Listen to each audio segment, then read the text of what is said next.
দেখতেছিলেন তখন দেখতে পেলেন জান্নাতের বারান্দার মধ্যে খালি একজন মানুষ খালি ঘুরে বেড়াচ্ছে। আল্লাহর নবী বিশ্বনবী মুহাম্মদ রাসূলুল্লাহ জান্নাতের ওই ব্যক্তির কাছে গিয়া ইদ্রিস আলাইহিস সালামের কাছে গিয়া বলছেন, আপনি কেমন মানুষ, খালি জান্নাতের বারান্দা দিয়ে ঘুরেন, আপনি কেন জান্নাতের মূল ঘরের ভিতরে ঢুকেন না? আপনি কেন প্রবেশ করেন না? খালি বারান্দা দিয়ে ঘুরতেছেন, বারান্দা কি আছে, ভিতরে ঢুকেন, আরো কত কিছু আছে। হযরত ইদ্রিস ডাক দিয়া বলে, আপনি কে? আপনাকে আমি চিনি না, কিন্তু শুনেছি আমি কি চেষ্টা কম করি নাকি? আমি চতুর্পাশে ঘুরতে ঘুরতে দরজার সোজা দৌড় দেই, আর দরজার মধ্যে ধাক্কা মারি, জোরে জোরে ধাক্কা দেই যাতে ভিতরে প্রবেশ করতে পারি।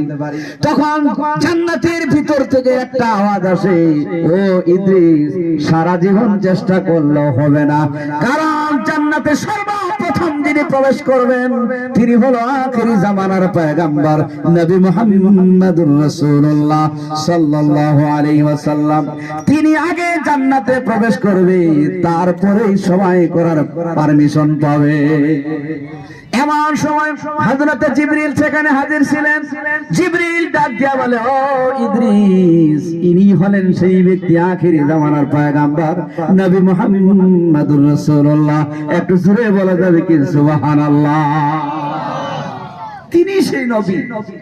এবার ইদ্রিস আলাইহিস সালাম আনন্দিত হলেন, বললেন, আসেন একটু জান্নাতে প্রবেশ করে যান, ওপেনিং করে যান, একটু প্রবেশ করেন ভিতরে। এবার আমার আল্লাহ জানিয়ে দিলেন, ও বন্ধু, আপনি তো জান্নাত বাইরের থেকে দেখতে পারতেছেন, ভিতরে কি আছে। কথাটা বুঝেন না? ওয়াদা ঠিক রাখতে হবে। আমার নবীজি যখন কুতুব পথ দিয়ে চলতেন, তিনি পিছনে যেমন দেখতে পেতেন, ডাইনে তেমন দেখতে পেতেন, বামে তেমন দেখতে পেতেন, সামনে তেমন দেখতে পেতেন, উপরে তেমন দেখতে পেতেন, নিচেও তেমন দেখতে পেতেন। জোরে কোন সুবহানাল্লাহ। তাহলে ওই ব্যক্তি দেখার জন্য কি ভিতরে প্রবেশ করতে হবে? আমার নবীজি সেভাবে দেখে চলে আসতেন।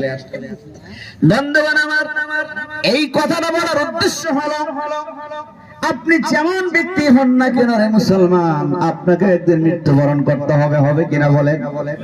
মৃত্যুবরণ করতে হবে কিনা বলেন? এবার আজরাইল আমাদের কাছে যখন জান কবজ করার জন্য আসবে, কোন সূরত দিয়ে আসবে সেটা আমাদের আমলটাই বলে দিবে। আমাদের আমল বলি হলো ইহুদি নাসারাদের আমল, কাফির মুশরিকদের আমলের মতো হচ্ছে আমাদের কাজ। আমাদের জবান দিয়ে আমরা মিথ্যা কথা বলি, আমাদের জবান দিয়ে আমরা হারাম ভক্ষণ করি। যত হারামের টাকা হোক না কেন, আমাদের কোনো হুঁশ থাকে না। না না রে মুসলমান, না,